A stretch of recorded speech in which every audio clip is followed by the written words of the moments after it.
Hi, just before we begin, I'm just letting everyone know we're playing Turnip28 today, which is a horror-themed war game, and there is some mild body horror. I love this grungly little dude, but on the other side, the army has a very strong like mold theme, and I know that gets to be, like it's for the moldy, not like mold. Uh, yeah, it's got a very sort of mold and fungal theme, which I know does get to some people, and I would just rather people were prepared before they go into it. If it's a thing that bothers you, then you there is no shame in skipping this one. I hope you enjoy it, and I hope to see you again for other videos. Cool. Thanks very much, and enjoy. Hello, everyone, and welcome to BattleBox Batrep Turnip28 edition. Woo!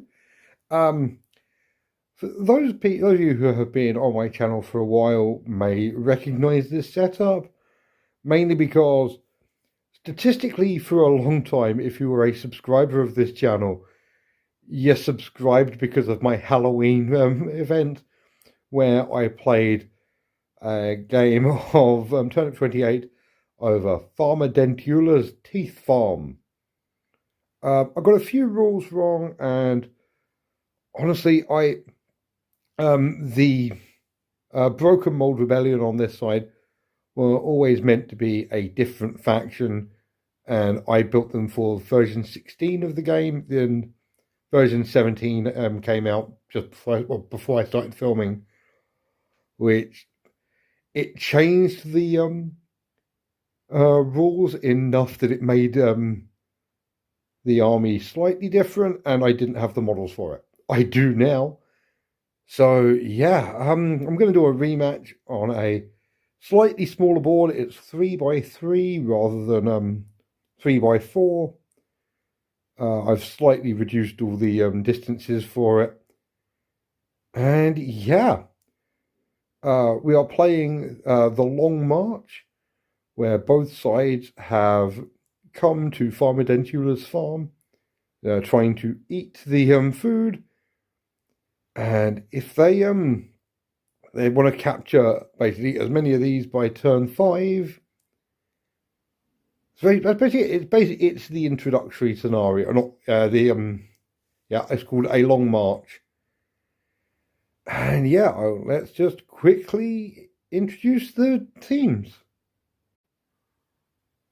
On the left-hand side, we have Raddish Le Gume's Beat Sabers, who are using the Red Ribbon Society rules.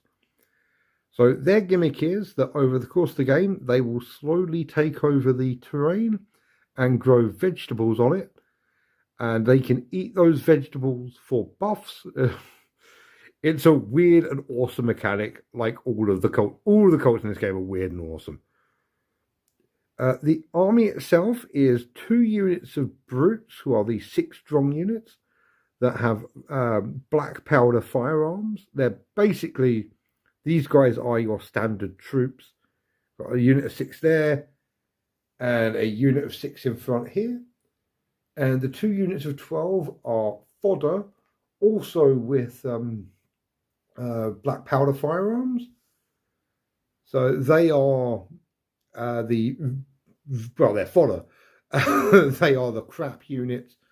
Their only quality is quantity, and behind them, the metal masks are the toadies, who are the lieutenants, and Raddish himself is leading from technically near the front at the moment. But yeah, he will attempt to get further back. Yeah, so their main gimmicks are there's meant to only be 3 pieces of difficult terrain. They add a 4th in to make sure they always have some difficult terrain to grow on. And yeah, they are going to rapidly take over the terrain on this board.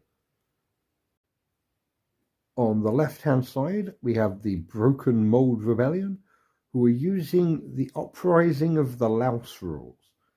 Now, the Uprising of the Louse are all about screwing over the enemy officers and gradually filling the field with more and more unarmed rabble who will slowly wipe out everything because they're actually surprisingly scary. They are kind of crap on their own. It's entirely based around the morale and order phase, but they do have a special rule that means that units on both sides cannot blunder if they're not being ordered by a snob, one of the officers. So down here we have 2 4-strong units of chaff, who are essentially skirmishers, and they have basic ranged weapons. They're not as powerful as black powder weapons, but they do have the ability to fire as many times in a turn as they need to. So if anyone shoots at them, they can return fire. They also have an infiltration move, which I've already done, and they have the ability, very, very nice ability, to target anyone, not just the closest unit. At the back here, we have 2 units of 12 fodder, who are armed with melee weapons, which make them slightly more dangerous in melee, and they can also re-roll charge rolls, which is pretty damn good. Over here we have, in the cult, it's known as the Tall Man. It's essentially the Wicker Man sacrificial altar, where enemy toffs are dragged to and staked down, as you do. The people who have dragged themselves off again are the leaders. This one is the Toff, and the Toadies are the 2 individual ones who are commanding the flanks. Now we have to roll to see who goes first. So it looks like, it looks like the Beat Sabers are going first.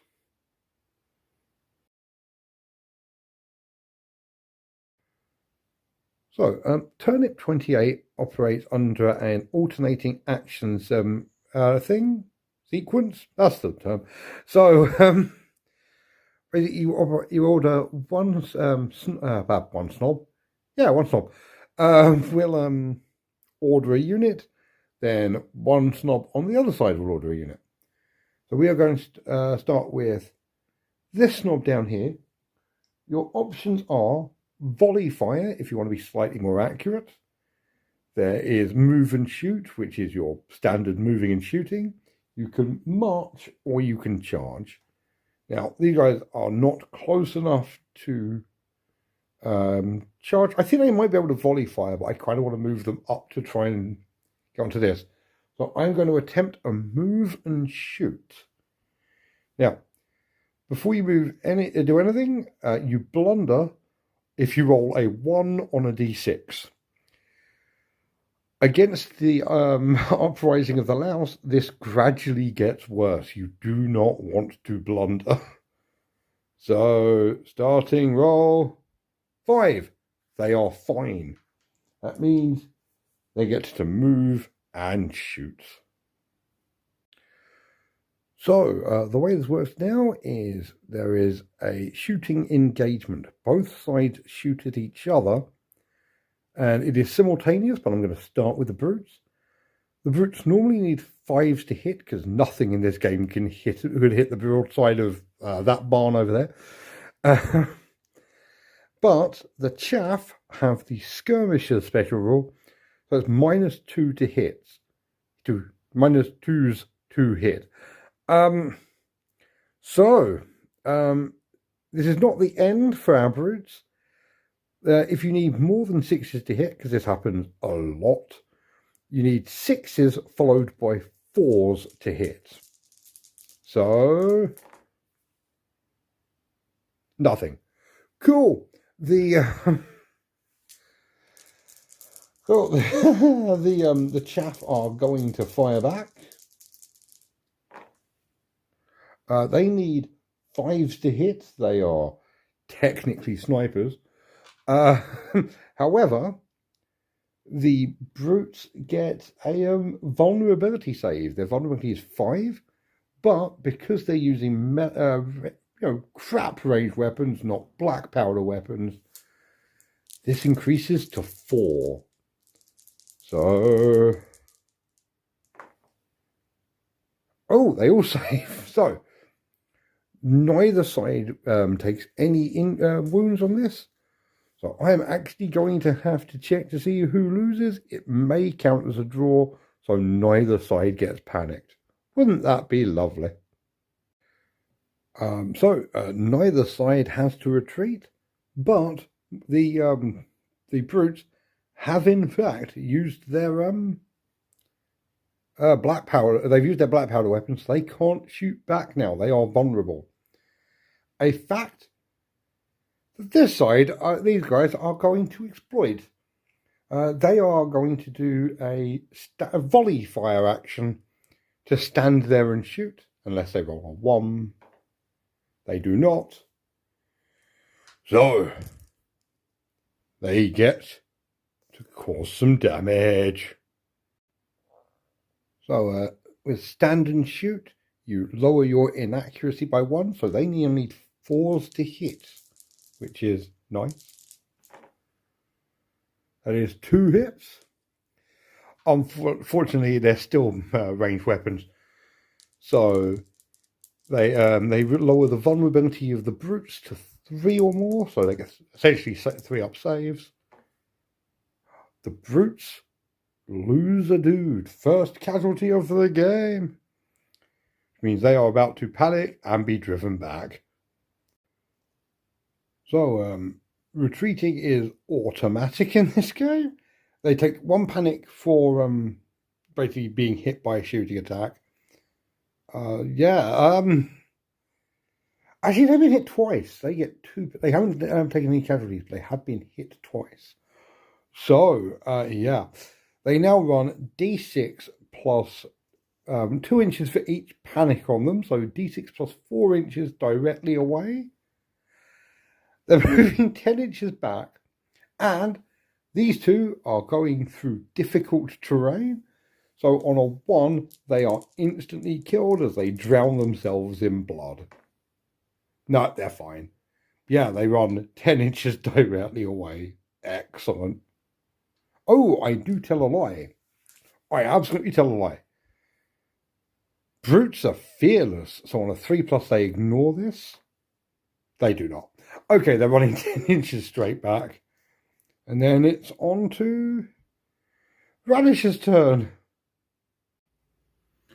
Okay, so on this side, the toady up the top is going to order his unit of fodder to march to try and take the objective behind the wall. So on a 1, he blunders. Thank God. Moves standard movement plus 2d6, so that is 6 plus 2d6 inches. For a total of 14 inches. That is pretty damn good. I think that's going to get him behind the wall for a bit of defensive cover. Yeah, okay, yeah, they have managed to, most importantly, run around the dangerous terrains. They don't have to, test. They don't actually drown themselves, which is nice. And I think we're going to respond with the toady up here is going to attempt to charge into the fodder with his fodder, obviously. Firstly, rolling for blunder. No, he's fine. Now, they have 16 inches. They need to roll a 10 or more on 2d6, and they get to re-roll fails because they've got melee weapons. So 8. They are in. Cool. very cool. Now, I believe the fodder get to stand and shoot, which is very useful for them. Otherwise, they are going to get carved up by the by the fodder on it, basically. Yeah, great, cool. I'm sorry, it's not an option. They must stand and shoot, which is good because, yeah, they haven't had their black powder token yet. So, yeah. What the hell is going on there? Bloody hell, I don't know what happened there. So, they are fodder. They need 6s to hit. They got a completely statistically average 2 hits. Now, if nothing else, this will put a panic token on the fodder, the enemy fodder. But they have invulnerability of 6, so 6s to save. No, neither. That is 2 dead and a panic token, but then they're going to get into charge and things are going to be nasty. So here it is, the first melee combat with the toady coming up the rear.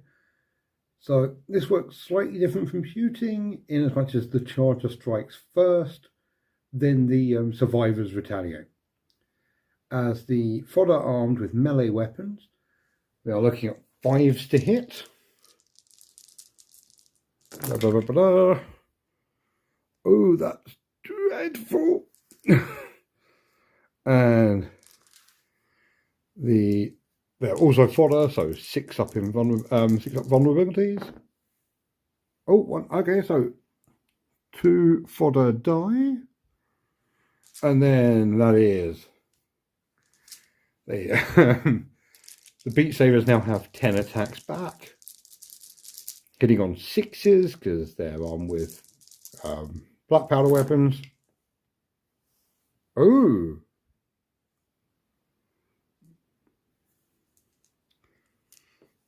That would have been so very good if they'd had better weapons, but they don't. 6 up vulnerability. 2 die from the uprising as well. So the Rebellion and the Beat Sabers have both lost models this turn. So 2 things. Firstly, absolutely forgot, the Beat Sabers have claimed this pond and they get some tough tokens. At the start of each turn, they claim a different thing. So they've started to claim this one now. And yeah, you keep fighting bouts until one side's won. So, the Rebellion gets to attack first. And,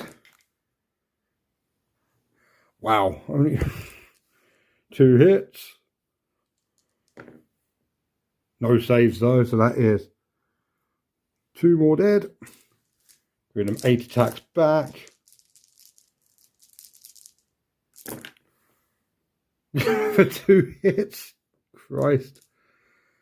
Saves of 6. Okay, so. The Rebellion have won this. Getting 2 kills to 1. Which means that what's left of the fodder is about to retreat back over the dangerous terrain they were hiding in front of, which is going to end badly for them. Okay, the loser is going to retreat. They retreat straight back. D6 plus 2 inches. Only 3 inches, but that's going to be enough to get them in the swamp. So I will move them and then roll dice. So, as the final insult to injury, any 1 is a kill. So, yeah, they lose another 2 to the swamp. Blah. So that unit has absolutely halved itself.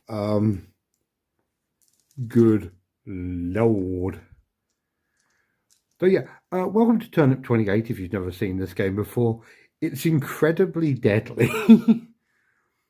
Like, things die very, very quickly in this game. Normally, to the battlefield itself.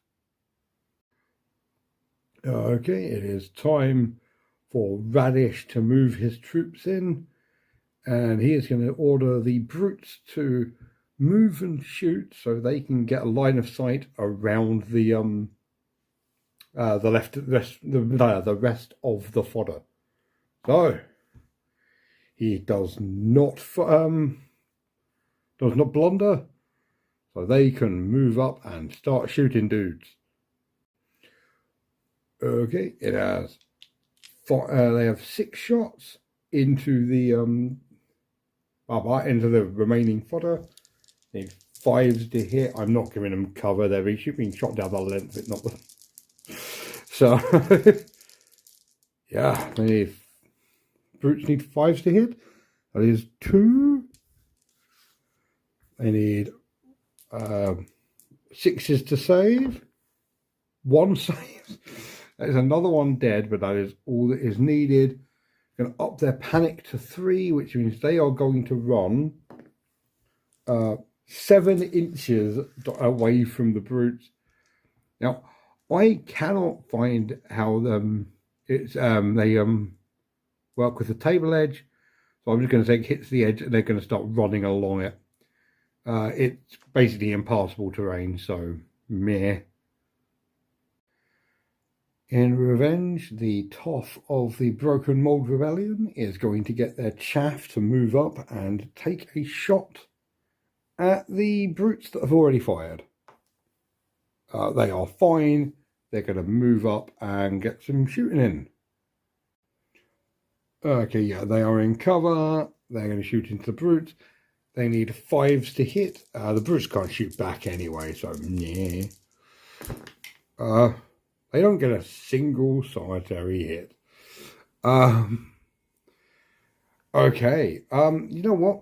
In response, the unit of fodder is going to attempt to move up and shoot at the chaff on the simple basis that they're going to basically just not hit them anyways. They may as well get, not like them being in cover actually changes anything. So yeah, anything but a 1. They don't suffer the penalties, but they might still kill. Okay, yeah, they won't suffer the penalties. So normally in this scenario, they eat themselves, but the uprising of the Louse removes scenario downsides, basically. So yeah, these lovely crap individuals can move up and do a volley shot into them. Okay, so first up, this is my response to say to people who say you can't rank up round bases. Look at this. Secondly, they are going to use enflading fire into these guys. That's not a rule. I just like saying enflading fire. So in Turnip, it doesn't matter whether you need 7, 8, or 25 to hit. You always need 6s followed by 4s. So that is 2 6s followed by 4s. 1 hit. Okay, I'm going to be real honest with you here. 1 chaff dying is a lot worse than 4 fodder dying. Chaff have a vulnerability of 6. So yeah, 1 of them dies. But they'd all get to shoot before they die, so 4, they get nearly 5s. Oh dear. Vulnerability of 6. Nope. Okay, so they've both been hit, so they take a panic. But they actually lose the encounter. Oh no, they don't. They don't. I rolled a 1. 1 of them dies. So neither side retreats. Both sides take a panic. And quite honestly, they came out a lot worse in that engagement. Right, last but not least, This unit is going to attempt to essentially just march into the middle of the field, and ending with a 1, they are fine. They move 6 plus 2d6, 7, so that is 13 inches into the middle of the board, ready for turn 2. So yeah, that is them. They've run up into the middle of the board, school board. They've taken the barn, and yeah, battle is well and truly joined as we go into turn 2. So as we go into turn 2, I think Raddish is going to have to fight for his life. He's going to order his unit of brutes to stand and shoot into the unit of fodder. Anything but a 1. Oh God. Hey, thank Christ. So that is 5 shots into the fodder. I don't know why I'm forgetting that name. It's literally half the units on the tabletop. Yeah, okay.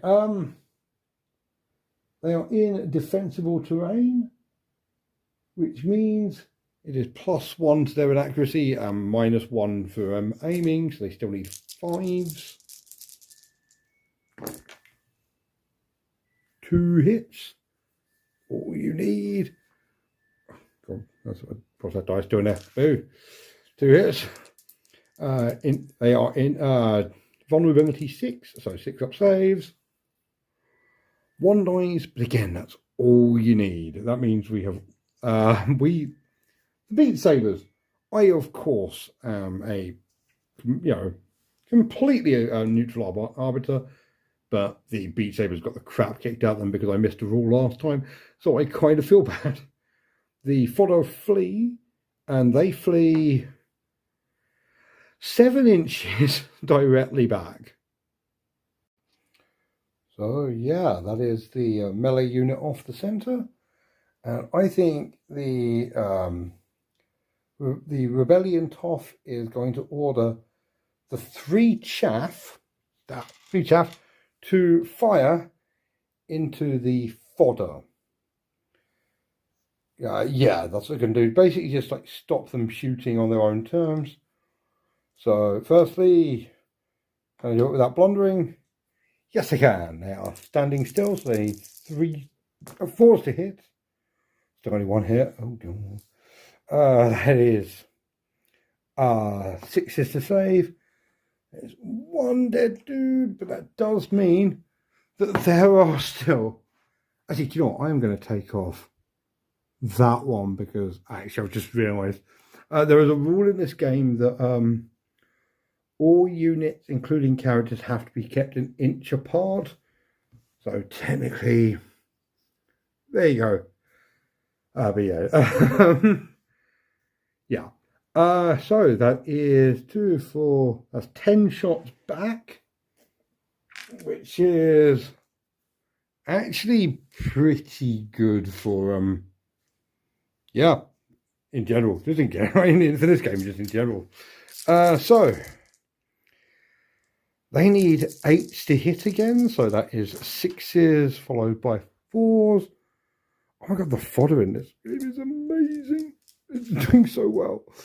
4s to hit, 1 hit, 6 up her vulnerability. Nope. That is 1 death each. Both sides get a panic token, but neither side retreats. And yeah, this unit here I'm not feeling too good about anymore.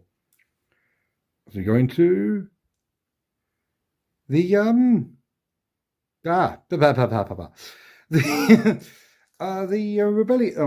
the Beat Sabers phase.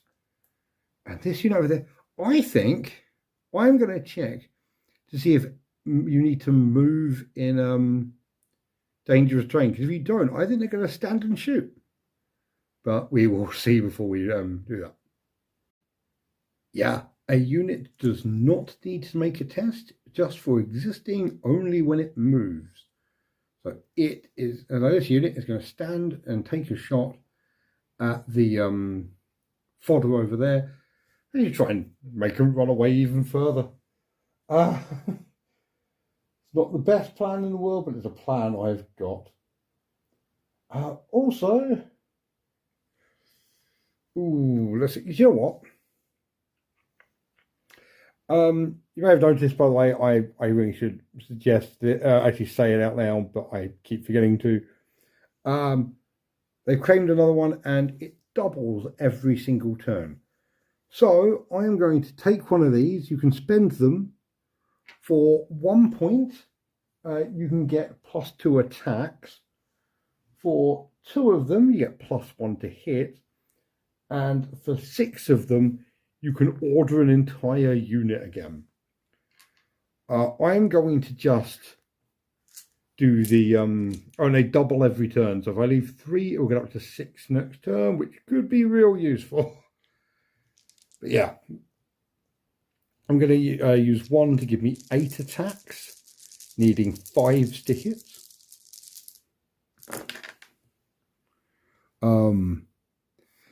That did not help at all. Excellent. And it did. Don't mind me. I was thinking of +1 to hit. God, it's too early in the morning. It's technically true. It's about 20 past midnight. You get 6 up saves. There's 2 more dead. And they now run. They've got 4 panic tokens on them. So that's D6 plus 8 inches away.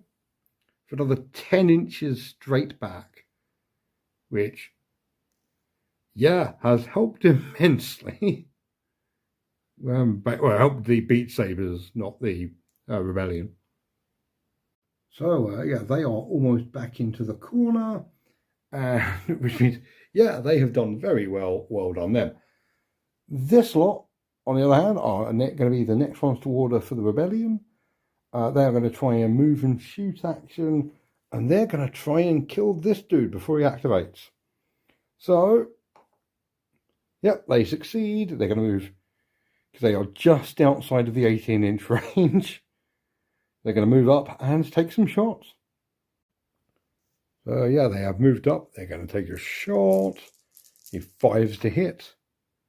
They get 3 hits. Executing characters is what they do. He has 5+ vulnerability. And only 1 wound. Yeah, he is real dead. It's kind of bad for the Rebellion, because the Rebellion need the officers to fail to get reinforcements. So killing the officers is actually quite bad. What it does also do is it means that all officers activate, and then any unit that hasn't been activated by an officer activates, which means that basically this dude gets to run away. Which he's going to do. Okay, so I have just checked. Firstly, by the way, yeah, he's running over this way. I have just checked, and it's not officers blundering, it's any unit that blunders. So both sides have 2 units left that haven't been ordered by officers. The Beat Sabers have these guys, and the fodder haven't actually done anything yet. On the other side, both units of fodder here haven't. That one's considerably more useless. So yeah, I think these fodder have shot as well. So this lot are going to move up, and they're going to try and take some shots. I can try to take some shots at them. If they can wipe them out, then that'd be nice. So they still need to roll to blunder. They are fine.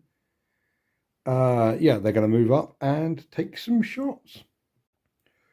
Okay, it is a shooting engagement. So, I don't know what's going on with the light today. What the hell? So they need like 7s to hit. So nothing. And the chaff in return need 5s. Nothing. Everyone misses. Great. Yeah. While we're here, the fodder there is going to try charging the brutes on oh, they have blundered. Now, I need to check to see if it's that causes a rabble to spawn or not.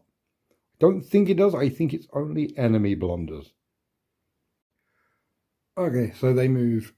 they move d6 inches, d6 plus their move inches, not 2d6, which means they're going to need to roll very, very high to get in. That's not going to be enough. No. 10 inches, I'm pretty sure, is not going to be enough to get them in, which is quite bad for them. On the plus side, they don't have to start eating themselves. So, in a moment of extreme stupidity, they haven't reloaded yet. So my fodder are going to charge, hit their fodder.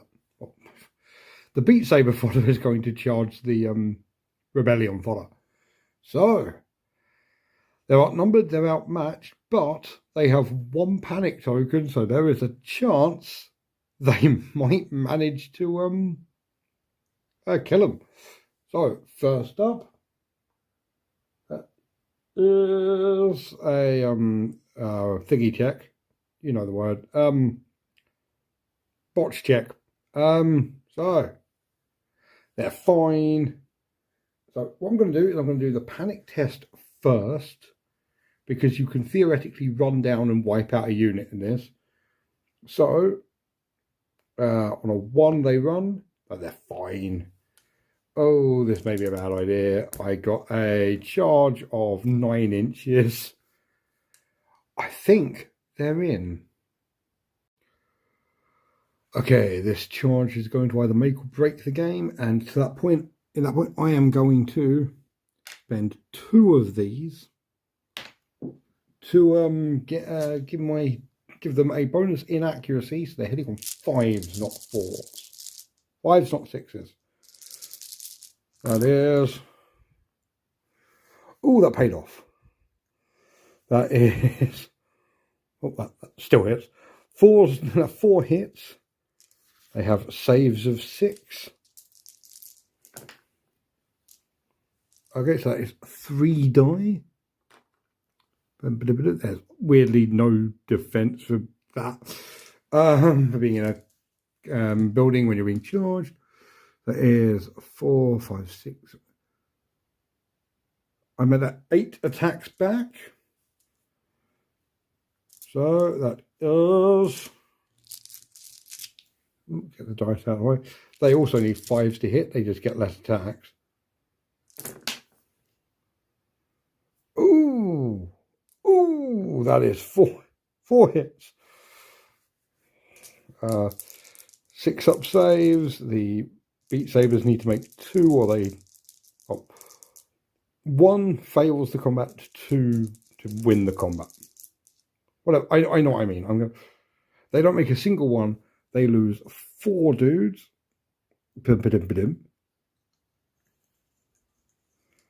They lose the combat by 1.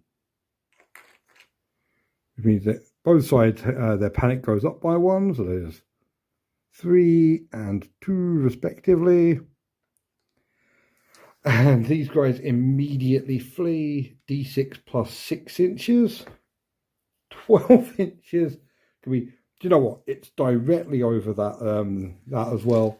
So the 6 of them that are left drown themselves on 1s. Another one dies to that.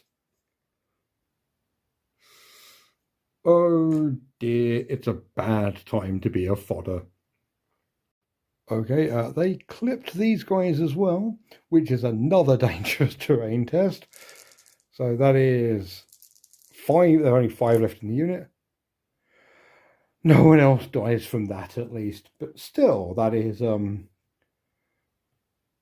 that's very, very bad for the Beat Sabers as we go into turn. Oh no! Those guys over there are going to attempt a march. They succeed. They get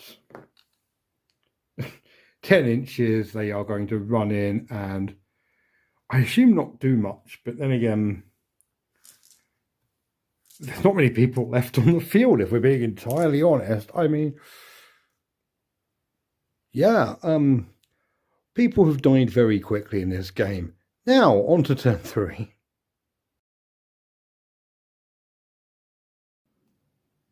So, as we come into turn 3, the Beat Sabers are basically up here, essentially. Raddish and one of his lieutenants are, I still have control over some units. And the rebellion is doing very well.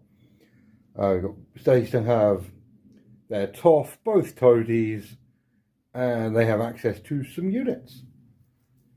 Now, this lot, these fodder here are not, they're not in range of, they're not in control range of anyone. They're going to be moving afterwards, after the other 3 units. And likewise, these 2 are going to be moving afterwards as well.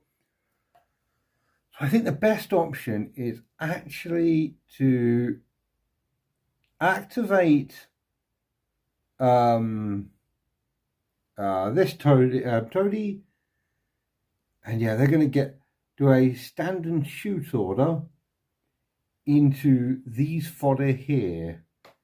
If they can draw them, push them far enough back, then this toady can't control them, which is nice. So, anything but a 1. There's a 6. Cool. The fodder are going to stand where they are, which is nice because it means they can't accidentally trip over and drown in blood, which, as we all know, is bad. Standing still, they need 5s to hit. So, ooh, that's 3 hits. And with a vulnerability of 6, they have 6 up saves. Okay, so 2 of these guys die, and they gain another panic up to panic 6. Up to panic 5, sorry. They immediately panic because they lost a shooting engagement, running D6 plus 10 inches. It's 12 inches directly away, which honestly the unit is screwed. Oh, they're also running directly over difficult terrain, so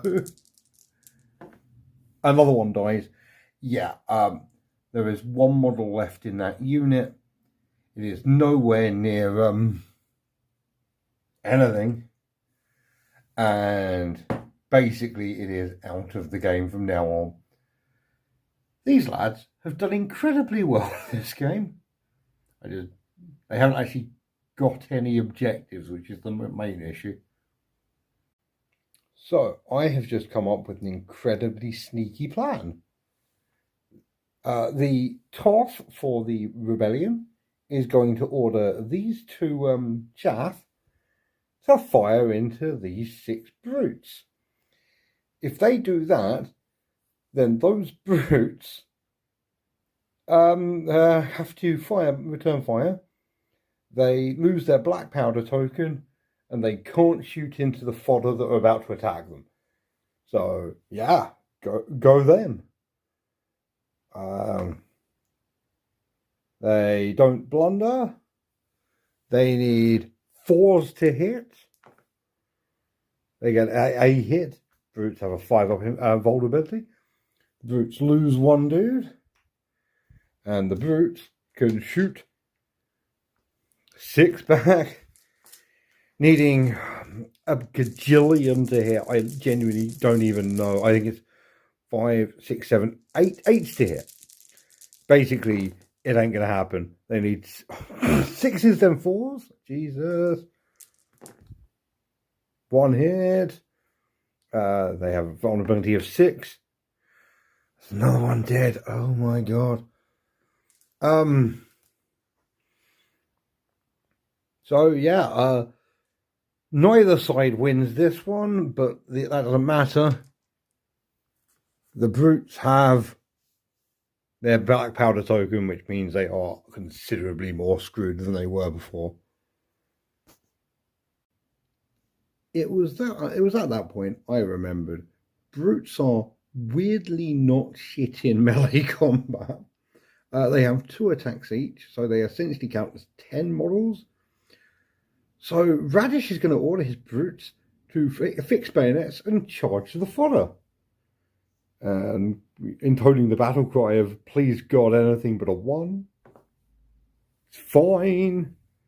Now, before I roll distance, they have 2 things, panic of 2. So they need to roll 4 or less. Okay, so it's panic in this is you roll a d6, add the number of panic tokens. If it's 7 or more, you immediately flee. So they are fine. And the brutes charge 18 inches. Do you think they're in? Got there. So this actually may work in the brute's favour. Now, admittedly, every brute that dies is bad. But, on the other hand, the brutes attack first. So, 10 attacks, hitting on 5s.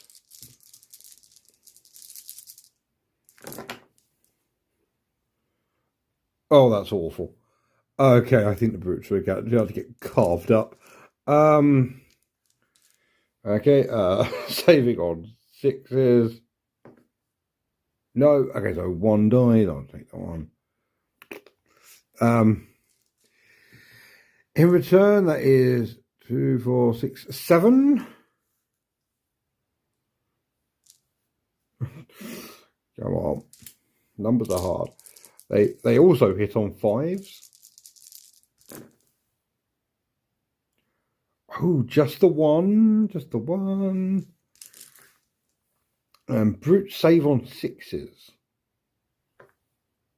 No, they don't. They save on 5s. They are sorry. I lied to you just then. I'm very sorry. Magically, the brutes win that combat. Both sides gain a thingy token, panic, and the fodder flee. That is going to be flee 9 inches directly back. Sadly, not through any difficult terrain. Still not great though. Oh, woof. Right, I have just checked, and that toady is just outside of the 3-inch command range. So this toady down here is going to order the chaff that he's hanging out with to fire into these brutes down here. So they don't blunder. They got 4 shots hitting on 4s because they're standing and shooting. 1 hit, oh woof. 5s to save. No, another one has died, which is going to be quite brutal because they are immediately going to fall back. And they are going to fall back. D6 plus 6 inches is going to hit the edge of the table. And more importantly, going to go straight through that unit of fodder who counters dangerous terrain. No one else dies, but yeah, they're going to go straight to the edge of the table. Oh, hang on a minute. Shit. Wait. They get to shoot back first. Very important. It's probably not going to do anything, but they do get 5 shots. Brutes have been weirdly accurate this game. They still need 6s followed by 4s. Okay, yeah, no, they run back and end up here. Cool. The to get another point of panic as well. 4-3, and they have shot, so they get their black powder token. It is now time. Oh no! Ooh. Before anything else, before the rest of the Beat Sabers can activate, the Toady gets to activate, and I think I'm going to move the Toady down to here in the hopes that this unit gets a charge off, putting him within 3 inches of them to order them next turn. I hope. I really, really bloody hope. While we're here, screw it. You know what? These fodder are going to charge these chaff. So, cool. They charge 6 plus 2d6 inches. 17 inches. I'm pretty sure they're in. I have to check that. They don't have any panic, so they can't run. And they get to shoot first, stand and shoot. Getting 2 hits. Oh, this might. Yeah, I killed 2 on the way in. But still, it's a 17-inch charge. Let's see if they get in. If they can get in, they might do some damage here. Right, as part of the charge, I'm taking 3 tuft tokens from here to give them +1 inaccuracy, or -1 inaccuracy, extra 1 to hit, and an extra 2 attacks. So they get the 3 fodder get 5 attacks hitting on 5s. The +1 to hit was not very worth it. They have 6 up vulnerability. Oh, okay, they only kill 1. It is 3 chaff attack back. Also hitting on 5s. Only 1 hit. They fail their save. So, yeah, okay. I think the chaff are going to win this, but it doesn't really matter. It's more about, keeping them down a little bit. Still, the fodder get to attack back again. I'm not using anything else, so they're back down to 6s to hit. Nothing. The chaff get 1 hit. 6 up vulnerability. They fail. Oh dear, they're up to 5. So the last remaining guy runs d6 plus 10 inches for 13 inches straight back, which I think is going to put him basically just before where he started on the charge.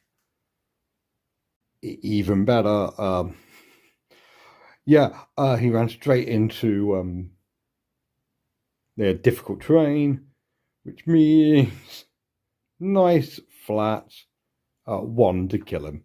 No, he is safe, just kind of wishes he wasn't. Okay, I think I'm going to move up to these ones. This unit of fodder are going to try charging into the brutes. The brutes can't shoot, so see how things go. They are fine. They do it in that lovely anything but a one-way. 12 inches, I am 90% certain they are in. And do they panic? No. Fine, they're fine. Move them in. Oh, they can't shoot because they've already shot this turn. So yeah, let's run them in. Yeah, they have got in. There are 7 of them. And they need 5s to hit. That is 2 hits. Brutes have a 5+ vulnerability. 1 saves, that is 1 dead. And that means there are only 8 attacks going back. Also needing 5s to hit. You know what? No, we need to keep the middle. Thank you for the vegetables. We like the vegetables. They 4s to hit. Oh my god. Well, that was useless. That was a bad vegetable. We do not like the vegetable. 6 up saves. Okay. 1 dies. So it is a drawn combat. Yeah. Oh, this is suddenly not looking great. 6 attacks from the fodder. Needing. Oh, that is 3 hits, 5 up saves. 1 save. It's another 2 dead. So there's only 4 attacks coming back in. You know what? Yep. Gonna spend another route. Another +1 to hit. Need 4s to hit now. Come on. Root power. Yeah, that is 4 hits. 6 up saves. Yeah, the brutes wipe 4. That is nasty. They get 3. They got to panic 4. And as the losers of the combat, they run d6 plus 8 inches directly away. 9 inches, still not great. So, lastly, this unit of brutes here is going to try to march to reconvene with Raddish Le Gume. And they are going to get... Oh no! That's the 1. Okay, so they blunder. So it's only d6 plus 6. That's 10 inches, which is pretty good. I think it's basically what I would want. Unfortunately, for the first time in the game, we're about to spawn some rabble. So, yeah, this lot have moved up here. They are basically in range that Raddish can give them some decent orders next turn. But unfortunately, we've also spawned in some rabble. Now, rabble are awful. They are very, very bad. They have 2 things going for them. Firstly, their attacks are 2 plus the number of rabble units on the board. You can theoretically have up to 4, which means that technically 1 unit can throw out 28 attacks if every single unit is on the board. Secondly, not going to come up at the moment. It might come up if the Beat Sabers are very unlucky. You roll 1d6 for blundering for every unit of rabble on the field. So as more rabble start appearing, the other side finds it harder and harder and harder, and also it snowballs because 2 dice for blundering means suddenly there's double chances of rolling a 1. 3 chances of rolling a 1. It gets nasty real quick. I don't think they're going to need... I don't think they're going to need it. This is it. These are all the models on the field. I'm just going to do a quick head count. 4, 5, 6, 7. There are 13 models on the Beat Sabers, as opposed to 4, 5, 6, 7. There's 11, just combatants, not the using toffs. Yeah, there are 11 models on the root side, the rebellion side. But these guys get to activate, and I think they're going to try to march so they can get much, much closer to the action. They're fine. They move d6 plus 1 inch, d6 plus 6 inches, 2d6 plus 6. This many plus 6.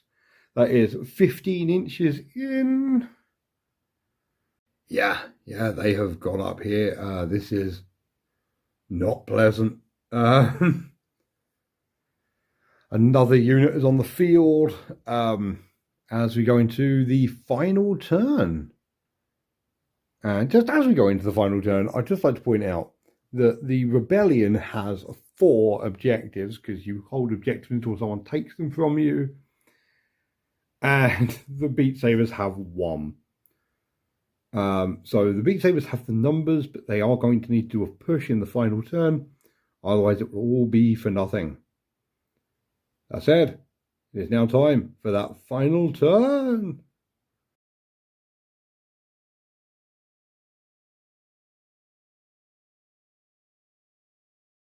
So we are going to start with something a bit new.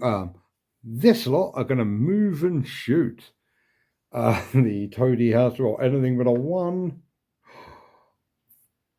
Piss. Okay. I actually cannot remember what the thing for this is. The real big thing is, it means there are now 2 units of rabble on the field in the final turn, which is real bad for the Beat Sabers. So that is another unit of rabble on the field. And the blunder is they can only move d6 inches before shooting. So, they get 6 inches anyway. Cool. I'll move them.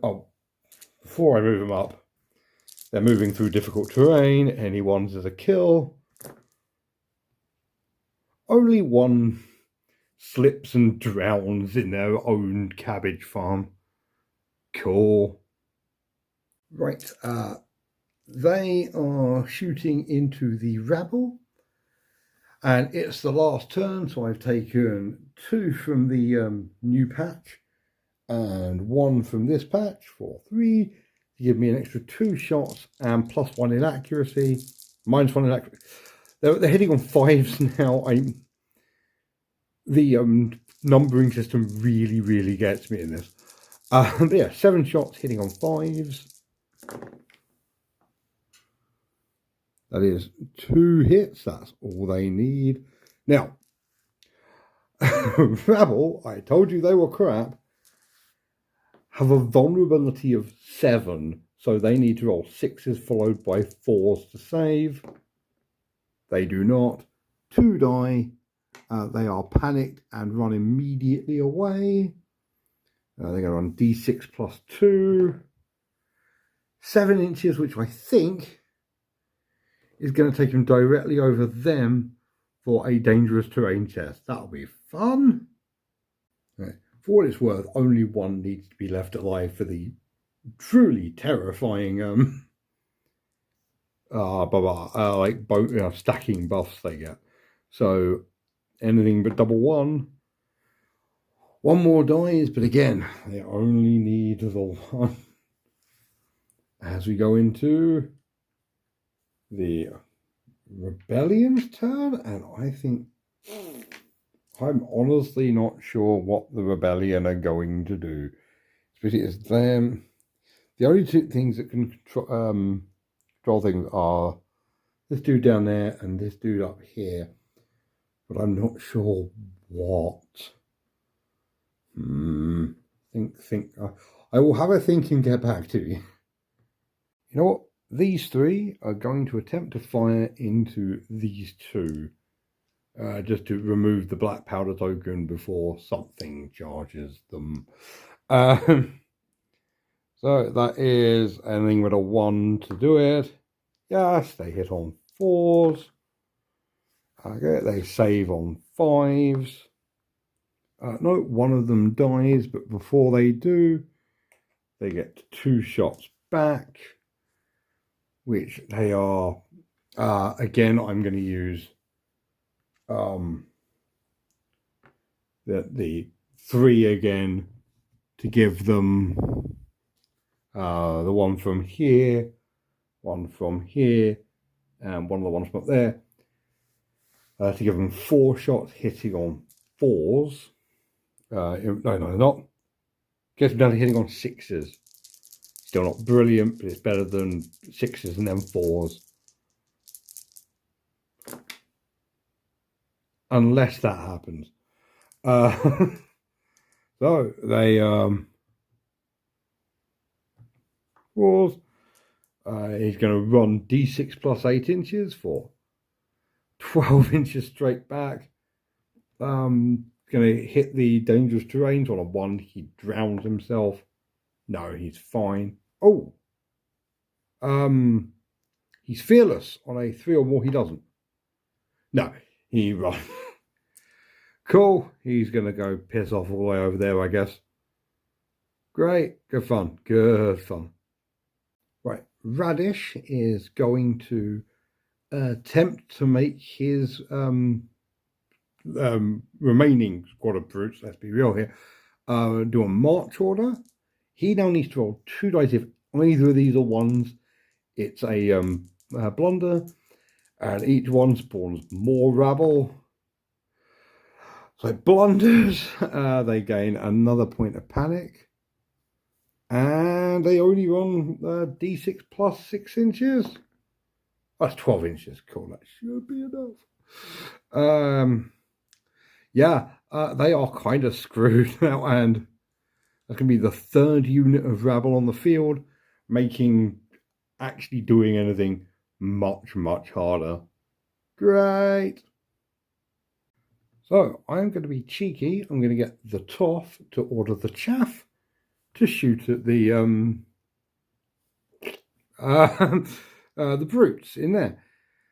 Now they are entirely in cover, so they have he has +1 in accuracy, so he needs 6s to hit. Gonna miss, and they are they have to shoot back. It's going to cost the important point was it costs the black powder token. So, yep, not 1 hit back. Okay, so it's a complete draw, but most importantly, it takes their black powder, which is bad. And you know what? The toady can't do anything else. So, you know what the toady's going to do? Toady's going to stand there, take a shot at them inside the building. He needs 6s to hit as well, because he's technically they're in cover. So he misses. That would have been hilarious. So it's on to all the units that haven't got anyone, which is basically this dude, them.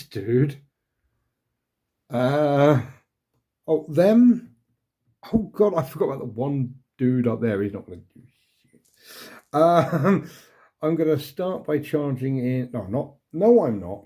That is a lie. It is a perfidious lie. I have 1 brute up there. I am going to attempt to get him to do a move and shoot action, and if I can pull it off, I should be able to attack those fodder there. So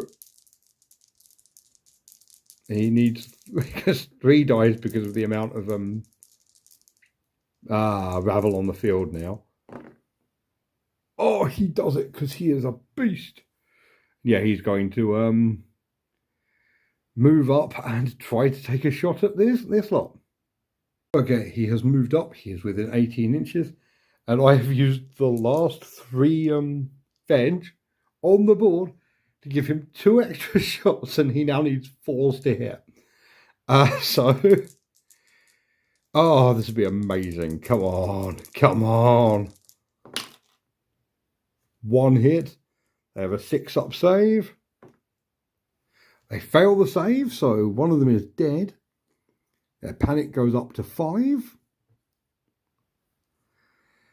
And they run d6 plus 10 inches away. It's 15 inches away, which I'm pretty sure, I'm going to check before I do it, is going to hit this and this for 2 separate dangerous terrain checks. Oh, that was a great shot. That was a good use of vegetables, kids. Remember, eat your greens, and it means you'll be able to fire 3 shots from a flintlock rifle. Time to make him run. Okay, yep, yeah, he gets all the way over here, and you can't go above 6 panic tokens. He did hit the rabble and the dangerous terrain. So if either of these were 1, no, he survives. He's useless, but he did survive. Okay. I'm not sure what to do with this information. Tell you what, let's start. Firstly, this lot are going to try charging the fodder up there. The fodder have shot, so they can't retaliate. Yes, it's over dangerous terrain. Meh, basically. Starting with the thingy, the blunder roll, they're fine. 2d6 plus 6 inches. They get to re-roll because they've got close combat weapons. 7, that'll be 13 inches. I don't think that's going to be enough. Let's do the dangerous terrain check. No, they don't take any wounds, but they do gain a panic token. So yeah, not brilliant, but on the other hand, they're just rabble. Who cares? Actually, fair play. 13 inches gets them miles closer than I thought they were going to. It's not enough, and they're outnumbered on that objective, so the Beat Sabers take that one unless something happens.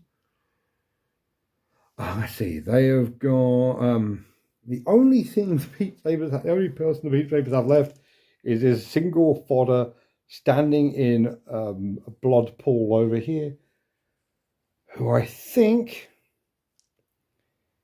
I'm gonna do a stand and shoot action. But he's not actually going to do it. He's just going to stay where he is. I'm just going to roll to see if he blunders, basically. He does not.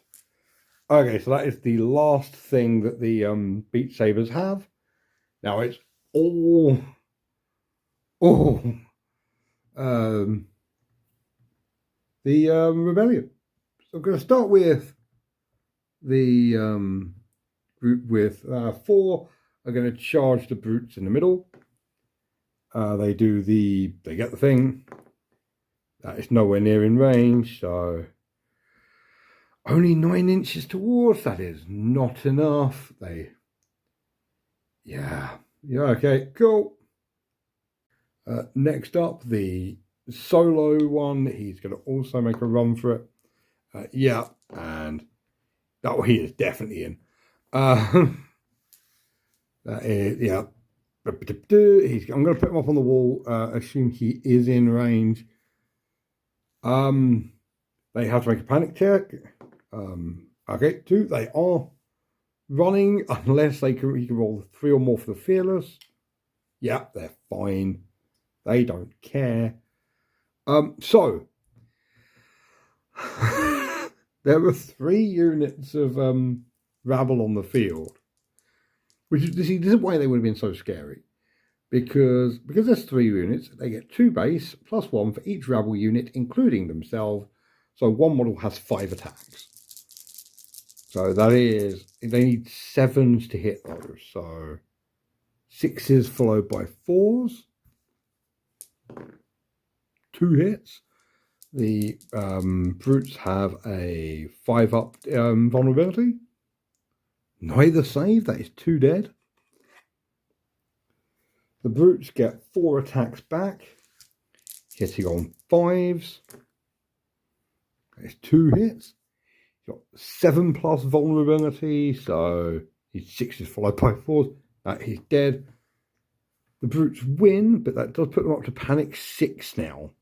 They cannot pass morale checks, which is real bad if anyone can get into combat with them. And I think that the only person who has a chance is this dude down here, who I guess is also going to try charging across dangerous terrain. He doesn't blunder. He might do that on a 15, actually. I'm going to measure this just in case I need to do a reroll. Oh no, you can't be panicked when you're dead. Cool. 15 is just in. Does he survive the dangerous terrain? He does. Okay. They immediately run, so it's a 3+ fearless roll. They make it. Cool. For the first, hits. Need 5 up vulnerability. They are fine. 4 attacks back. Needing 5s to hit. 1 hit. Fodder has a 6 up save. No. Okay, that is a second unit that those brutes have killed. Brutes are mighty. I guess he may as well try it. The dude at the back is the only last person I have. He's going to try and make a charge over dangerous terrain. Because it's all he needs to do it to save the day, basically. So he blunders. It's more than 12 inches. He can't make it. So he's going to go straight into dangerous terrain. He's going to not die. But he is going to end up, I think, well, he gets a 11-inch charge. I think he's going to get to about there. I'm going to measure it and see. I'm very excited to see how close I am. But yeah, that is the last move of the game, and there is nothing that can take the Beat Sabers off of the objectives, which means that they have won. Also, I would just like to point out that was 11 inches, which I'm pretty sure is very close to where I thought it was. I hate how good I am at measuring ranges. I wish I had real skills that actually mattered. Just for the record, by the way, just doing a quick head count here, not including snobs. Got 1, 2, 3, 4, 5, 6, 7, 8, 9 left on the Beat Saber side, and 3, 4, 8, 9, 13 on the Rebellion side. This has been a goddamn brutal game, and I have a feeling it's only going to get nastier from here. And I will see y'all in the debrief. So I would like it further on record just how brutal Turnip28 is. It actually makes a weird change from playing 40k for so long, where they really have ramped up the survivability in that game, whereas in this, people die at the drop of a hat. It's insane. Yeah, both sides feel incredibly strong to me. I feel there's a little bit of retribution for the Haloween game where the Beat Sabers lost, because I'll just be out open and say it. I managed to screw up, and I didn't realise that shooting caused a panic roll, which is why the melee units got in on turn 2 and just proceeded to murder everyone, because the melee units are really scary. The melee units are only scary if they get in close, and ranged units can keep them driven back. So, yeah. I hope you enjoyed this. I know it's a bit different from 40k, but yeah, I love Turnip so much. And for people who know Turnip, coming up, the next one we have is the Fungivorous Herd, which is real good. The other two factions, I'm just going to lay it all out. The other two factions I've got are the Temple of the Swelling and the Procession of Woe. The rules for Turnip are free if you haven't checked them out.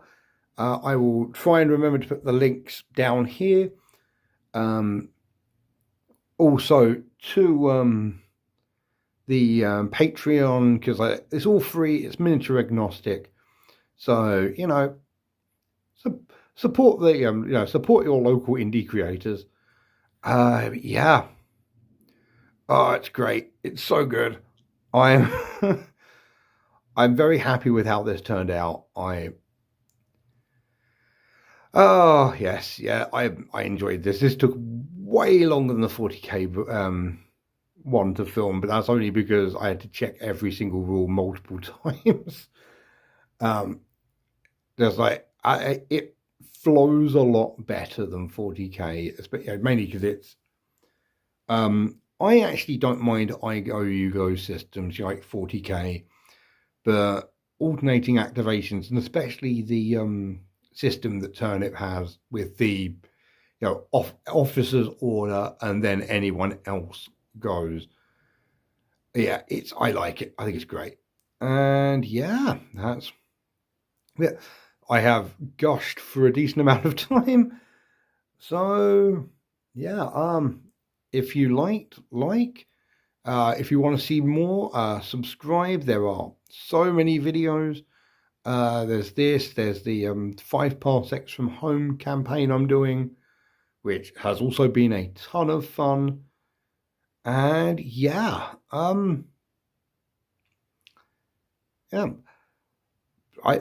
basically, yeah. Thank you so much for watching, and have a great night. Bye.